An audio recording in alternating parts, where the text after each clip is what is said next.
నమస్తే, welcome to our channel.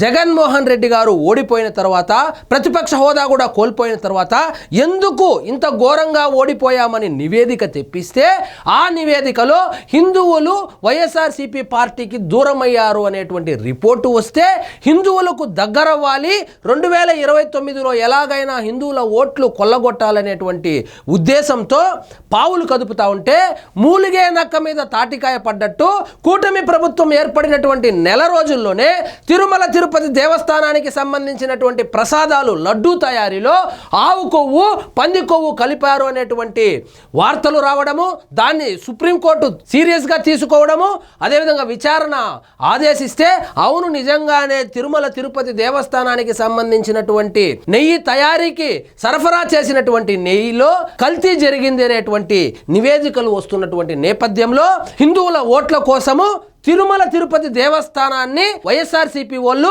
వేదికగా చేసుకొని అక్కడ నుంచి వీళ్ళు హిందువుల ఓట్లను ఏ విధంగానైనా కొల్లగొట్టాలి, హిందువులను కూటమి పార్టీలకు దూరం చేయాలనేటువంటి దురుద్దేశంతో మొన్న ఏం స్టంట్ వేశారు, ఎక్కడో చనిపోయినటువంటి ఆవులను వీడియోలు తీసుకొచ్చి ఆ ఫోటోలు తీసుకొచ్చి తిరుమల తిరుపతి దేవస్థానానికి సంబంధించినటువంటి గోశాలలోని గోవులు చనిపోయాయి అనేటువంటి వార్తను సృష్టించి వాళ్ళే ఫ్యాబ్రికేటెడ్ న్యూస్ ఒకటి సృష్టించి సోషల్ మీడియా వేదికగా వైరల్ చేయడం జరిగింది. నిన్నటికి నిన్న ఒక ముస్లిం, అతను ముస్లిమో కాదో నాకైతే తెలియదు కానీ, అతన్ని నమాజ్ చేయించి నమాజ్ చేస్తున్నప్పుడు వీడియో తీసి తిరుమల తిరుపతి దేవస్థానంలో టీటీడీకి సంబంధించి భద్రతా వైఫల్యం అని చెప్పి అక్కడ ఒక వ్యక్తి నమాజ్ చేస్తున్నాడని చెప్పి వీళ్ళే ఆ వ్యక్తిని పంపించి వీళ్ళే వీడియో తీసి సోషల్ మీడియా వేదికగా వైరల్ చేయడం జరిగింది.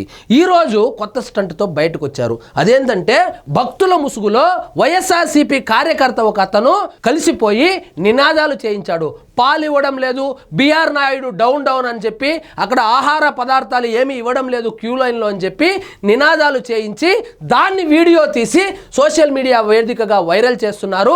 బిఆర్ నాయుడు గారు టీటీడీ చైర్మన్ అయినాక అక్కడ శుచి శుభ్రత ఏ విధంగా ఉంది, బిఆర్ నాయుడు గారు టీటీడీ చైర్మన్ అయిన తర్వాత అక్కడ భద్రత ఏ విధంగా ఉంది, బిఆర్ నాయుడు గారు చైర్మన్ అయిన తర్వాత ప్రసాదాల రుచి ఏ విధంగా ఉందో ఒక్కసారి ఆత్మ పరిశీలన చేసుకుంటే తెలుస్తుంది. వైఎస్ఆర్సీపీ పార్టీ అధికారంలో ఉన్నప్పుడు లడ్డు రుచి ఏ విధంగా ఉంది, బిఆర్ నాయుడు గారు కూటమి ప్రభుత్వం ఏర్పడిన తర్వాత టీటీడీ చైర్మన్ అయిన తర్వాత దాని రుచి ఏ విధంగా ఉంది, అక్కడ శుభ్రత ఏ విధంగా ఉంది, అక్కడ క్యూ లైన్ లో పాలు ఇవ్వడం కాడి నుంచి అన్న ప్రసాదాల కాడి నుంచి ఏ విధంగా నాణ్యత పాటిస్తున్నాడో ఈ మధ్య కాలంలో ఎవరైనా తిరుమలకు వెళ్ళింటే అడిగి తెలుసుకోండి. అలాంటి వ్యక్తి మీద నినాదాలు చేయించి టీటీడీ ప్రతిష్టను దిగజార్చేలాగా వైఎస్ జగన్మోహన్ రెడ్డి గారు వైఎస్ఆర్సీపీ కార్యకర్తను ఒక అతన్ని పంపించి నినాదాలు చేపించాడు. చూద్దాం రండి. ఇక్కడ చూడండి.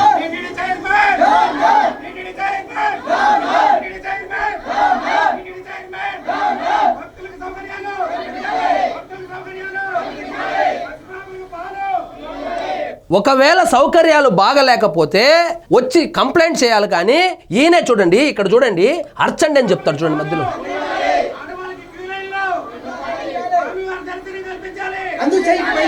అందరూ చేయి పైకెత్తండి అని చెప్తాడు,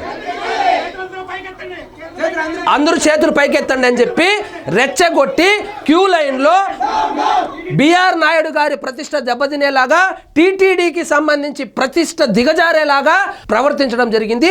ఫైనల్గా ఆయన ఎవరంటే వైఎస్ఆర్సీపీ కార్యకర్త అని తెలిసింది. ఈయన ఇక్కడ చేతులు ఎత్తమని చెప్తున్నాడు, ఇక్కడి నుంచి వీడియో తీస్తా ఉన్నారు. అదేవిధంగా 15 నిమిషాల తర్వాత దర్శనం చేసుకున్న తర్వాత ఇక్కడ క్యూ లైన్లో సౌకర్యాలు బాగలేదని పాలు ఇవ్వలేదని చెప్పినటువంటి అదే నోటితో ఏం మాట్లాడుతున్నాడో చూద్దాం రండి. 15 నిమిషాల్లో ఏమి సౌకర్యాలు వచ్చేసింది, అదే నోటితో అదే వ్యక్తి అదే వైఎస్ఆర్సీపీ కార్యకర్త ఏం మాట్లాడుతున్నాడు చూడండి.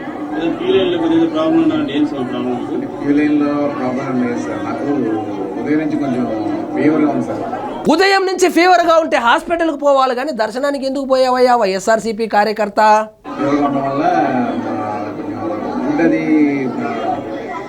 అన్నీ పట్టం పెట్టారండి. నాకు ఫీవర్గా ఉండడం వల్ల ఈ సాంబార్ అది నేను తినడానికి తినలేక ఏదైనా పాలు కానీ అన్న ఉంటాయేమని చూస్తుంది. చివరికి వచ్చేసరికి నాకు పాలు కూడా వచ్చినాయండి, తాగాను.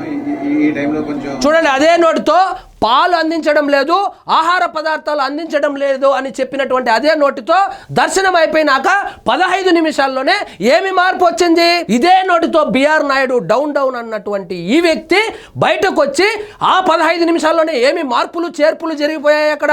అదే నోటితో పాలు ఇచ్చారు, ఆహార పదార్థాలు అందించారు, సక్రమంగా అందించారు.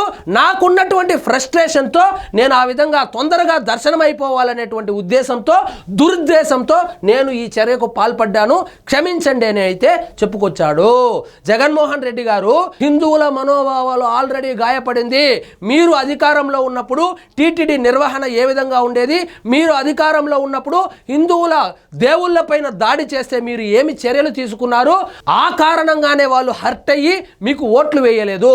ఇప్పుడు తిరుమల వేదికగా మీరు ఇలాంటి నీచమైన చర్యలకు పాల్పడితే అంతో ఇంతో వేసినటువంటి హిందువులు కూడా 2029లో మీకు ఓట్లు వేయరు. ఇది దయచేసి గుర్తుపెట్టుకోండి.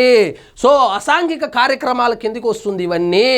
మీరే మనుషులు పంపించి మీరే అక్కడ మీరు చేయించారా, లేకపోతే కరుణాకర్ రెడ్డి చేయించారా, మీ పార్టీ వాళ్ళు చేయించారా పక్కన పెడితే ఇతను వైఎస్ఆర్సీపీ కార్యకర్తని బయటపడింది.